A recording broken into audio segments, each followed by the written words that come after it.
Like every good business, if you're thinking of franchising your business or you're an existing franchisor, now's the time to reverse engineer your economic success. Understand what it means to succeed as a franchisor. What are the financial milestones you should be focused on? And if you're reverse engineering 5 years from now, what does financial success look like? And we're going to speak with Chris Meibers, franchise department, and we're going to go into how to plan and set your franchise strategy.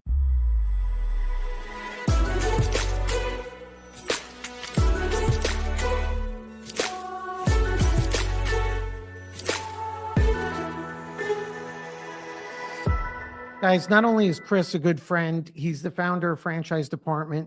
He's also a franchisor at Bin Blasters. And the conversation we're going to have, Chris and I have had so many conversations where I'm blown away because he's focused on the underpinnings, the financial economics of what it means to be a franchisor and to be successful. I think too many people overlook it. So Chris, finally, we get to do this together. I'm excited. Finally, yep, long awaited. So Chris, I'll start the conversation. Again, check out Chris at Franchise Department. Chris, what I love when we're working together, when we're talking about franchise success, even if I don't see you visually, I always imagine you're with some spreadsheets, papers, plans, and strategy, right? And one thing I was sharing with you, and I think it provoked this conversation, I'm on LinkedIn. It's not a client. I see a franchisor out there and he entered the franchise world. He's probably working with a franchise sales organization. He's so focused on selling franchises, right? That's where he's focused. And yeah, I happened to take a look at their FDD, their franchise sales website, and it struck me. I'm like, he may not be profitable as a franchisor, or probably hasn't planned out. He's focused on selling franchises, but I don't even think he's planned out or understands what it takes to get to profitability. So using that as a kickoff point, where do we start, Chris? Well, you bring up a good case study. I think that's beyond anecdotal. I think it's probably become a trend with a lot of new franchisors or even emerging franchisors that are just starting to step into it. I think a lot of their planning, modeling, if they're even doing such, is short-sighted. And, I break that down with two things. One, on a franchisee level, if they were to go to a bank, amongst other things that the bank is going to ask for, they need a good, solid business plan and a 3-year model at minimum. So for a franchisor not to do that, there's a misalignment of how the ZOR is approaching it, but yet how we expect and know that the Z would be required to do the same thing within your system, a 3-year model. And I substantiate that by saying, if you look at what I consider the 3 phases of franchising, franchise sales and development, that's the raw goods, getting up to franchise agreement signing, and then going from that franchise agreement to grand opening,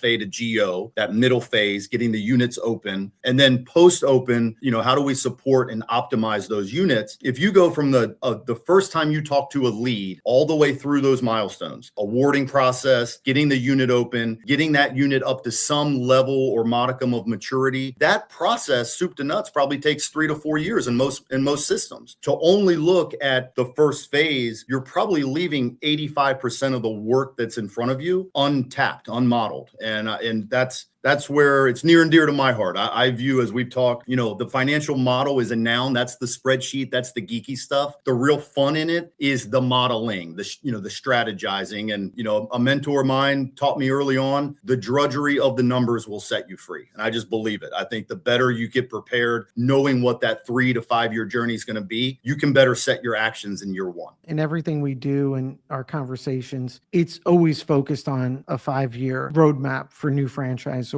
If we could go through different phases, because you said so many important things. And so if, for example, we'll talk about someone who's thinking about franchising their business to someone who has just done it and they're in that 1 to 2 year period and feel stuck, and we'll go on from there. But for those thinking about franchising, should I, shouldn't I, they're going to have conversations. These developers are going to pump them up and talk about how great this is. And what's the reality that someone should be considering economically when they're thinking about franchising? Yeah, and I think it's a range. I think if you put a dollar sign on it, it's certainly not as simple. I wish it were as, hey, call Charles, get your FDD and related docs, and then you're on a quick pathway to private equity exit. Let's dispel that myth right now. If you're fully loading and preparing for launch, at a minimum, you're going to need some real or related value, probably, a couple hundred up to several $100,000. And where that can be cash on a balance sheet, that has to be output in, yes, the compliance documents,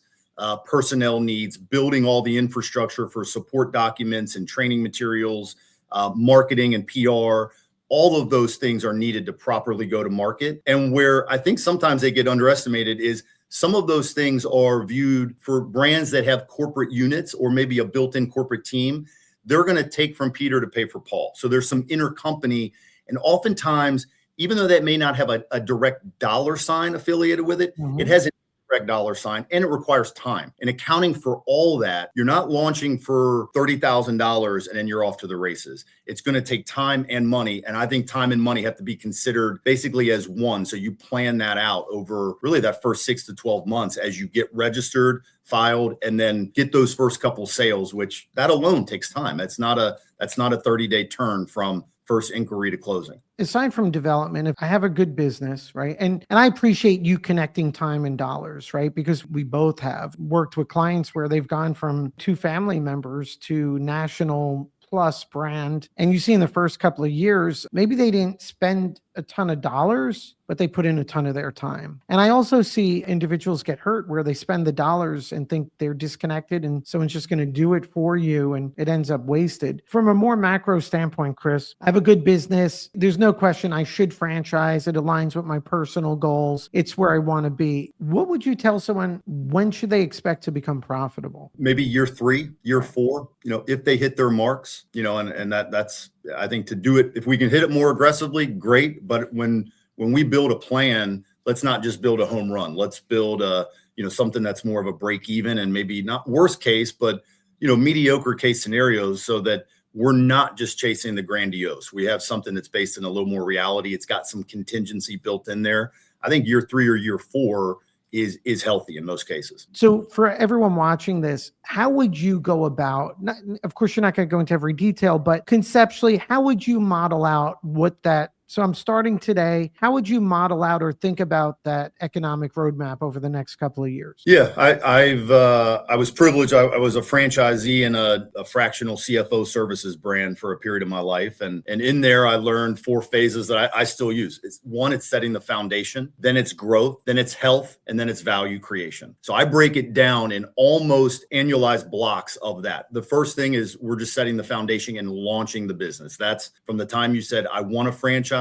We go through all the steps to actually be filed as a franchise, and we're legally recognized as a franchise, and we start the awarding process. That second year is we got to start the growth journey. Let's call that year 2. And then year 3, we got to start getting it healthy. We got to start optimizing the additional revenue streams, managing that P&L, managing the vendor matrix, all that feeds together. And then year 4 and beyond, we can start creating what's real value in the company, because we should be hitting profitability and starting to grow that profitability. If that's going to be a legacy cash flow enterprise, great. If it's something you're going to exit, either way, it's going to require that same kind of process of setting a good foundation, growing it, and then getting it healthy and optimizing it. Then the value is created. So I break it down almost in year chunks. It doesn't always align up smoothly like that, but at least it frames the conversation nicely that we're going through those 4 phases. I think that's smart, right? I've never even thought of it that way, but take us through those phases, right? What are some of the KPIs and things you're thinking about in each of those phases? Yeah, well, let's start, if I flip that and I say just in the franchise ecosystem, there are really, I mentioned it earlier, it's almost like an assembly line, the raw goods, that's our sales and development phrase. And we got to understand the economics that go into that. I think people sometimes underestimate the time. Here's where time and money are related. The time it takes, which industry stats will say that's typically going to be maybe upwards of 3, 4, maybe as long as 6 months to go from inbound inquiry to franchise awarding. All of that requires resource, time, whether it's in-house or third party, and the economics associated with that. If you're doing sales in-house, I think by most industry reports, it averages somewhere between 13 and 17,000 just to get to the point of that franchise agreement award. That's not including commissions. That's just the cost to go through all those leads and net out with one signed franchisee. Are we prepared for that? If you want to third party it through an FSO or broker networks, however you want to do it, they're obviously taking a healthy commission. So you may forego that 17,000 or so on the cost to bring your own lead to a franchise agreement, but you may pay out 50, 60, 75% in some cases or more of commission on that franchise fee that comes in. Account for that. Understand what that does in your model. And you break it down on a unit level, a franchise fee of $50K, if you're doing it in-house even, $17,000 out for the acquisition cost of that FA. Let's say you've got an in-house salesperson that you're maybe paying 20 or 25% commission for the awarding. You've just gone from $50,000 on your balance sheet right down to maybe $22,000. And that lives as a liability. You have fiduciary responsibility beyond just that signing that you owe that franchisee support and all the things that go with that. Account for that in the economic model. Understand that I'm not just going to flip this thing on. I get my first FDD issued in March and I'm going to have 2, 3, 4 awardings by May. It doesn't play out like that. It may be that the first year you may have 1 or 2, and that's not abnormal. That's not a bad thing. Plan for that. If you plan for and count on, I'm going to award 25 or 30, well, then when you get 1 or 2, it's kind of a womp moment. You feel dejected. But if you plan for, hey, a banner year would be knocking down those first 2 or 3 and doing it properly and managing the financial expectations of my company to do so, you're prepared for that. 2 or 3 can be a great first year. You focus hyper on those 2 or 3 and get them to launch in the right timeline and trajectory. Those become your validators. Guess what? Now sales in year 2 and year 3 becomes exponentially easier and probably more cost effective. So really looking at that through the do and as I call it, the dirty diligence of understanding how that time and money interplay is on the franchise sales side, whether you're doing it in-house, whether you're offloading it to consultant networks or an FSO or a combination of both. Understand the financial implication to get into that race and to get out of it. Yeah, and I think it's critical. Your point for new franchisors, and we refer to seasoning the offering. And if in year 1 and 2, you only sell 2, 3, 4, that's good. If you build validation base, if they succeed. And to your point, Chris, it becomes exponentially easier to sell once you have the validation. Chris, I think people, and we're in a couple of minutes, we're going to go into more mid-tier brands, but I think so many people enter the franchise world without truly understanding the economics, right? So for sure, I don't think they should look at franchise fees as a profit center. Generally, my reference point is tell me 5 years from now, what's your royalty stream and the health of your franchisees? And that's where your real value is. What should be that focal point for years 3 and 4 economically? What are the KPIs that they should be checking off for health? Well, you hit the major one right there. I mean, we want to get units to perform at a realistic level. And I think sometimes that it goes back to maybe setting some false expectations. If I have 2 corporate units of a Chris's sandwich shop in Cincinnati, Ohio, which is where I'm based, and I did $850K top line, don't bank on every unit doing that same amount. Number one, it was my baby. So I've got a built-in advantage there. And maybe I built and curated and optimized those units over a period of years. I opened one up in Topeka. They don't know the brand yet. We'll help with that, obviously. And it's a startup in and of itself. They're not just going to roll out year 1 and do 850 like my 2 corporate ones that in this example, maybe I've got in my item 19. They're not going to perform that level. So set some contingency. What if they only do 60% of that? And as you play that out over many more units that get open, there's a bell curve. You're going to have your top 20%, your bottom 20%, and you're going to have the middle 60% of Z's that are probably just performing, right in the average. Don't make that average 850 and bank on that. That's akin to saying, hey, hell or high water, I'm selling 25 the first year. Okay, well, when you don't do that, that's a big letdown. When those units don't perform at corporate level, so set the unit economic in terms of the revenue at those units the right way. And obviously model that out. By year 3 or by year 4, I want my royalties, they're probably not going to reach, as long as I've got a healthy sales system, they won't reach that on a cash basis P&L, but you should start to see a trailing 3 or 4 year trajectory where they're going to catch that inbound franchise fee. The royalties are going to catch that just by the compound effect of I've got 10 units open. Maybe the following year I get 18 or 25 open. And if they're performing at a healthy rate at the unit, the average unit volume of revenue, those royalties, they may not be level with franchise fees by year 1 or by year 3 or 4, but they're starting to pace to where, 3 or 4 years out from there, they're going to catch it in the race. For sure. I think so many franchisors, they overfocus on the franchise sale and not the sustainable royalty stream. And they over index on selling one more versus how about improving your franchisee sales and performance by 10%? Right, which increases royalties in the future of the company. People use the term royalty sufficiency. How do you look at that? How should a franchisor understand royalty sufficiency and plan for it? I think it goes back to the modeling exercise itself. I mean, let's make sure that we understand all of the cost components that lead into growing and supporting long-term that franchise ecosystem. What are you bringing in-house? There's technology. There's just your G&A costs. There's ongoing just operating expenses that go through the minutia of figuring those out. There's personnel costs. And that's going to spark critical decisions of, am I bringing that role in-house in year one or year two? Or do I offload that and maybe bring in some fractional help or some vendors that can aid my system? And that may be more economically necessary or advantageous.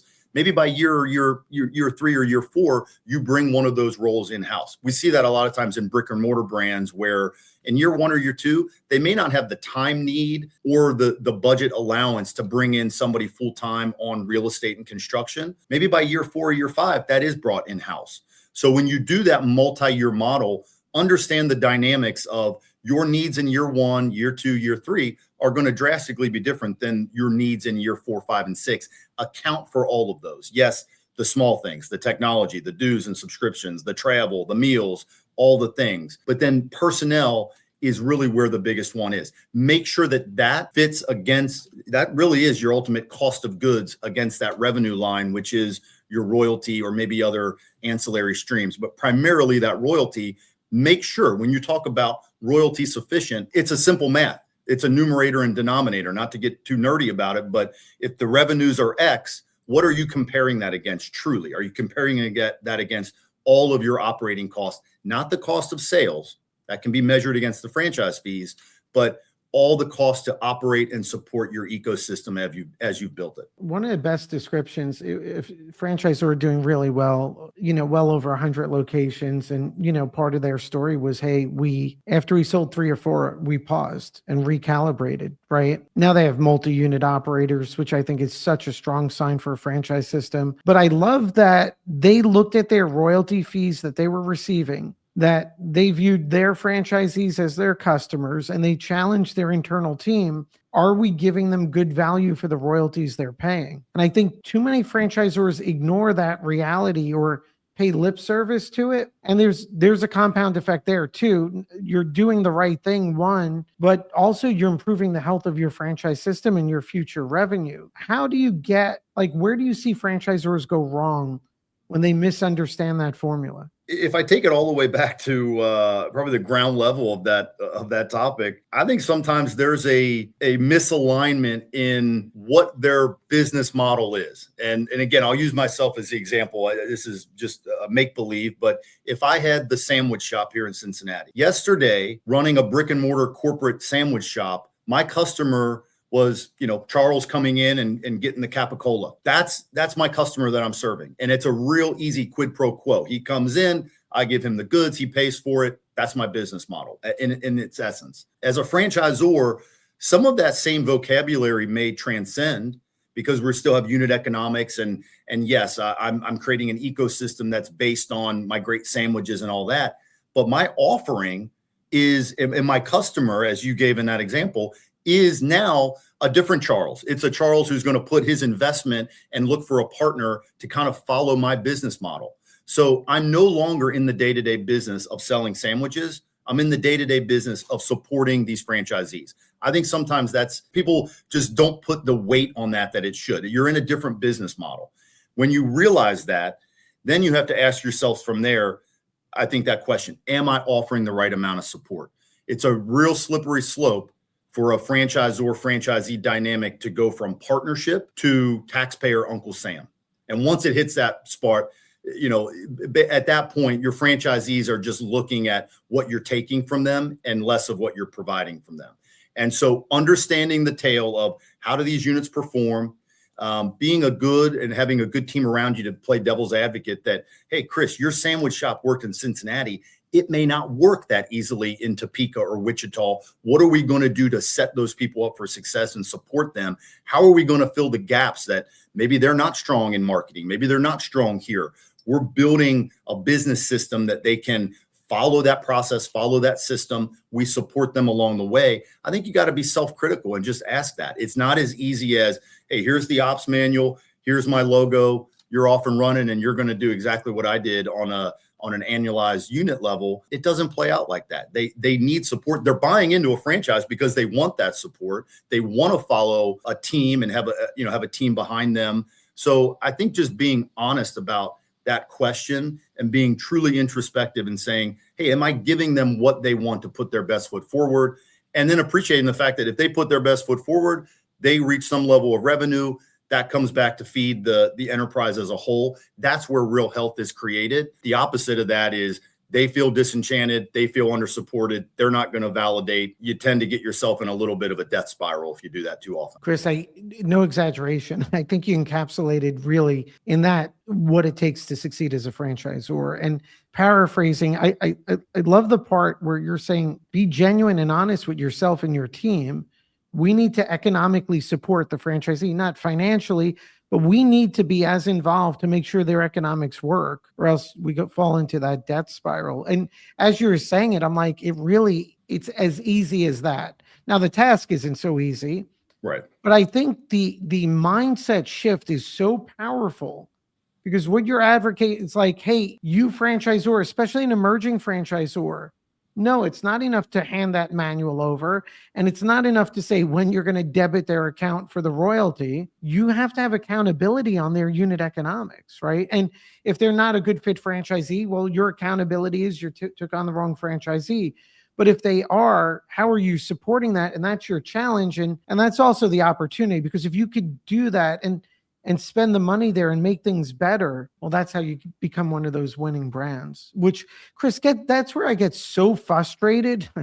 I get so frustrated. We had a client got upset with me because I said, don't do a certain thing. It was working with an FSO, and it wasn't about the FSO. The FSO is great, or they do a good job. It's just my concern that the type of industry they were in, just going out and selling in volume was going to lead to a situation where, number one, you're selling. So you're taking on, which I love, you're saying not only do you have an obligation, you're calling it a fiduciary obligation to support and help those franchisees, but they're going to be cash deficient because all the royalty, all the franchise fees are being paid to the FSO and to the brokers. So you don't have that capital. You have now the obligation, you have people signing on, and now you're going to have that internal friction of you have to go support their unit economics and you need to go support them. And that's what creates so much concern for me. I feel like sales activity trumps long-term sustainability. That's something emerging franchisors need to avoid. I agree. And I go back to,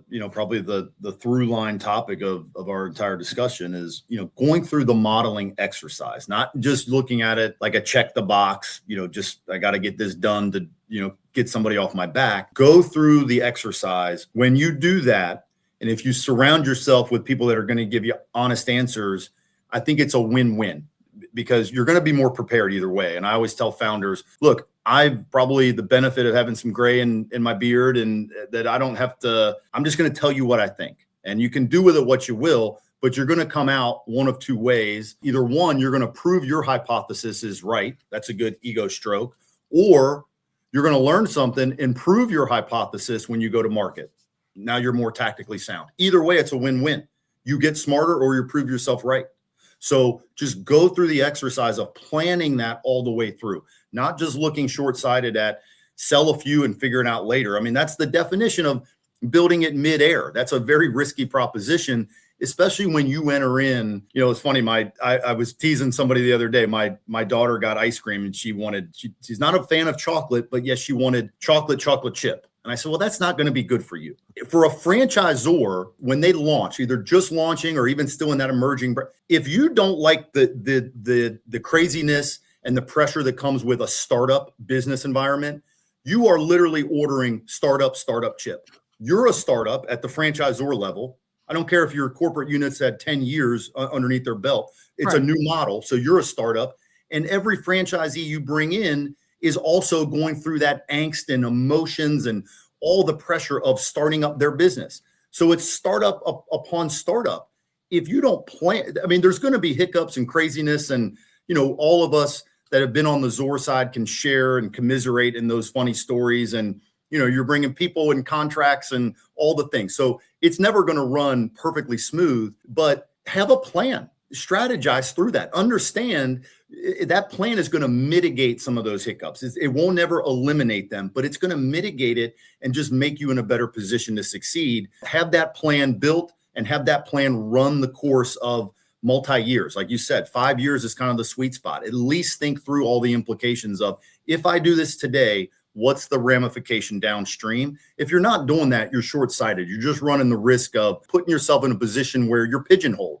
And we've seen it, Charles. We get franchisors that get pigeonholed, they get desperate. Then they start accepting anybody into the system because now their only way out is, I need a franchise fee. So maybe I had standards 3 months ago. Now I'm desperate. I need that franchise fee. It's not a good franchisee partner. So I'll deal with that down the road. Well, that's not easy when you're talking about just the nature of franchising and the relationship that you're signing on to. Eliminate those problems early on by just running the full course of a strategy session, planning, and surround yourself with people that have done it, people that are going to advise you honestly and not just tell you what you want to hear. Chris, it's critical. And so I think for franchisors out there, for all of us, right, if you focus not on celebrating the sale, you focus on celebrating the franchisee wins and their success and the economics, I think that shifts to a winning strategy. Chris, for franchisors, let's say franchisor,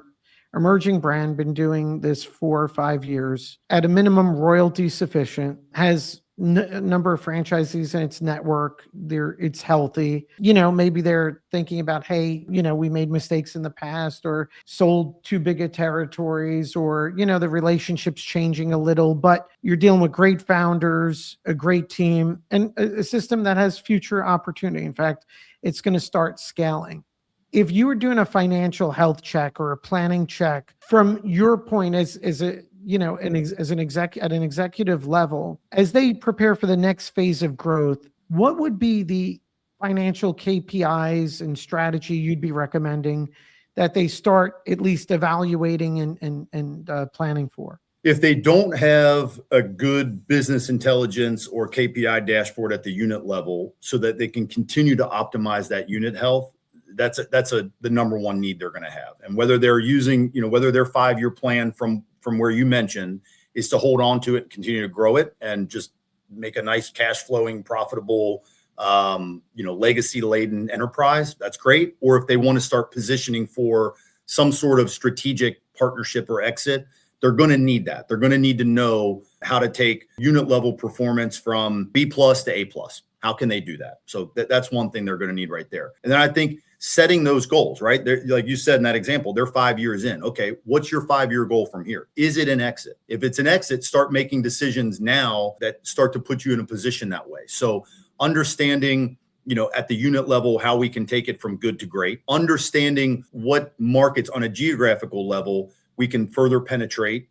Are there other areas? You mentioned earlier, it wasn't a 5-year example, but the franchisor that they had a few units under their belt, they're looking to expand into multi-unit. Is there an evolution of that franchisee partner avatar? Are they that proverbial, are we getting into the, what's now been kind of coined as the mumbo, right? Are we getting into those multi-unit, multi-brand operators? Are we still kind of sticking with the avatar that maybe got us to that first, 15, 20 units up to the point that might be a different avatar? What's that next stage of evolution? Those are the things that we're looking for. And then I think the one caution, I don't care how old the system is, don't be burdened with the deadly snow count, right? Sold, not open. That is a value diminisher any way you cut it. In real time, it's going to soak up time and money. And certainly if you're looking for some of that next stage partnership, investment, exit, they don't want a system that's burdened with the snow. So make sure that FA to GO process is updated, it's tight, it's project managed. From what I've seen, being part either in a driver's seat or sitting shotgun on a few of those kind of investment activities. That's where I think a system is made or sometimes broken a little bit, because they're going to look in and say, when somebody enters the system, which is enough of an effort, I can't predict with accountability when that unit is going to open and what trajectory they open at. So if you know and really tighten down, hey, if somebody comes in the system, I know through my project management that within a 1 to 2 week variance, they're going to open. That unit then goes from sold not open to open. And there's economic benefit that on the model, really being hyper focused on how we can gain efficiencies in that FA to GO process. And specifically that grand opening or pre-opening for many brands, that launch trajectory is critical. And I think just looking in and taking those things may all be at a B+ or an A level. The next phase is let's get them to an A+ level. And there's always things you can do to optimize that. And then back to the one thing you mentioned, sometimes franchisors at that level, they mistakenly think that, hey, the ecosystem there, it's healthy. I can start taxing here and there. I can make, we don't use the phraseology kickback, but for all intents and purposes, that's what it is. They're looking for these other, you can do that healthily, but do so fairly, because I find so many times franchisors, they're looking to make $1 here, make $1 here on some ancillary revenue streams, when to your example earlier, if they leaned in that same time and effort to grow annualized unit volumes at their franchisee level, they could make more than that in increasing the royalty stream. They're spending too much time tripping over, how they get a 5% margin on some of the rolled up tech fees or what have you. So I think just looking at it, always looking at it open, honestly, introspectively, fairly, understanding your role. Your role is there to support the Z, keep that Z moving forward up and right on the growth trajectory. And that's going to just continue to feed the coffers of royalties and allow the sales process to go much easier. And that economically, those are your two big wins right there. Chris, I love the advice you just gave. It gives such private equity vibes, right? Which, I mean, you're at that level and beyond. But when we see really large equity groups at, very substantial numbers acquire a brand, and their teams, in my opinion, aren't as capable as you and yours. But I love the focus on unit economic intelligence, right? Having that information about franchisee performance. But I love your disciplined focus on what is the predictable path from franchise agreement signing to opening. And then you went on further, which is to ramping up those initial sales, because so you're looking at it very much from a private equity standpoint of what does each sold outlet mean and what is the revenue it's going to be generating. And for all business owners, myself included, so many emerging franchisors, I think we lose sight of the discipline that's needed there. And your point too, which I love, is, hey, even if it's an A, make that process an A+. And don't forget about that initial marketing. That's a game changer, right? It's always, you sort of know it, but you don't. And that's another thing to execute on that. How does a brand right now challenge themselves where they think they may have an A game on that, but in reality, it may be a C+ and they have blind spots? Any advice for them? Well, I mean, one thing, do some competitive analysis, right? And understand who else is in your market. How are they performing? And so you can do some, some public or secret shopper exercises to just kind of see who else is in your space. I'm in a brand right now that we're one of the only few franchise in that space. That won't last forever. So we have to always be mindful of who's around us and how they're approaching, going to penetrate. 20 years ago, there might have been one or two of a certain segment of home service industry. Now, in some of those segments, there's 8 to 10 franchises. So understand what those brands are doing. You can always learn something from that. And frankly, some of those documents are public knowledge. So take advantage of that. Number 2, be introspective and never, I always say, the same mentor of mine that gave me a lot of my, probably obnoxious buzz phrases that annoy the heck out of my team. The power's in the group. If you've got a good team on your payroll, trusted advisors, board members, your legal counsel, and most of those people are not just transactional. They're looking out for your interest. Get everybody's opinion and beat the thing up a little bit. That you mentioned those private equity and the M&A firms. They go through that level of due diligence. So you're doing yourself a disservice if you don't look at your own business with that level of scrutiny. They're going to look at it with that scrutiny. So you should do the same thing. So invite feedback from all aspects, whether that's sales, ops, training and support, your financial team, your legal counsel.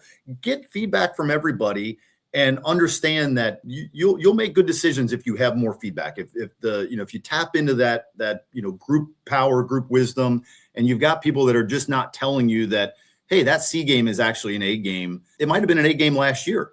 The market may have shifted. Maybe what was an A game in 2025 is not going to remain an A game in 2026. So just be hip to that. In terms of the financial planning process and even the output, I think one thing, somebody gets a budget and they never flex and they never revisit it. They view it as, hey, November 30th, I got the budget done. All right, put it away and let it collect dust.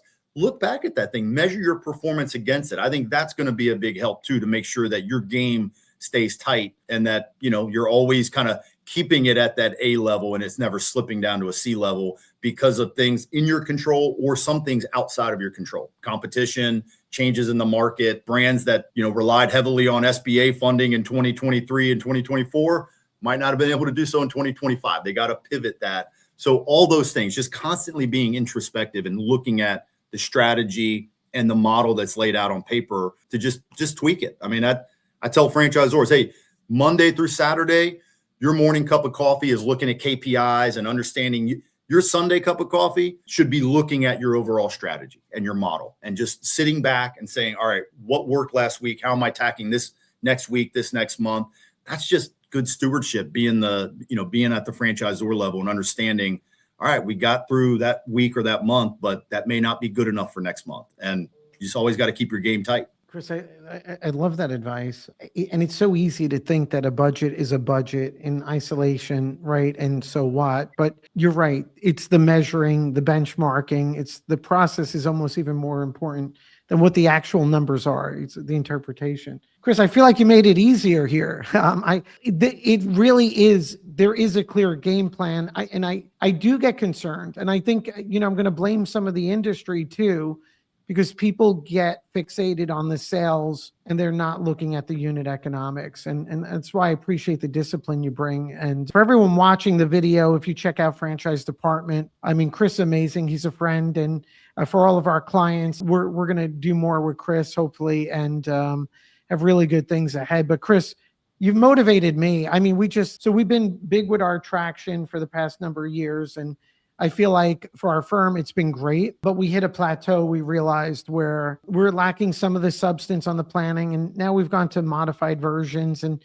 really breaking things down even deeper. And the more detail we get on the KPIs, I find the real change we're making. So like your advice hits home, but for the emerging franchisors, I think what you're advising, and for everyone listening to this, so many brands, it's the missing link. And I think once you connect these dots, that's where the magic happens. And I think that's where what I'll call real enterprise value starts rolling in. So I really appreciate it, Chris. Charles, thank you so much. I couldn't agree. I know we're aligned on much more that we've spoke about, than on this session here. But yeah, I think, unit development, unit profitability, that's the real value creation. I'll give a little kind of happy hour joke that, my first entry into franchise sales over a happy hour beer, I worked for an FSO company back in the day, and some of the sales guys, they would joke. I was the CFO. My now partner was in the real estate construction side. So we were more post FA, and the sales team would always joke, hey, we just make the baby. You guys raise the babies. And I think for a franchisor, there's some tongue in cheek in there, but there's also some reality in there. Understand that the raising of that baby, AKA the franchisee and that unit, that's where the value is created. And that's probably where a lot of the hard work lies. Make sure that comes out in your strategy session and your planning. It's not just getting the sale, it's turning that sale into an open and profitable unit. That's where the value is. Chris, I love this. Thank you. This is freaking awesome. Thank you. No, it's always fun.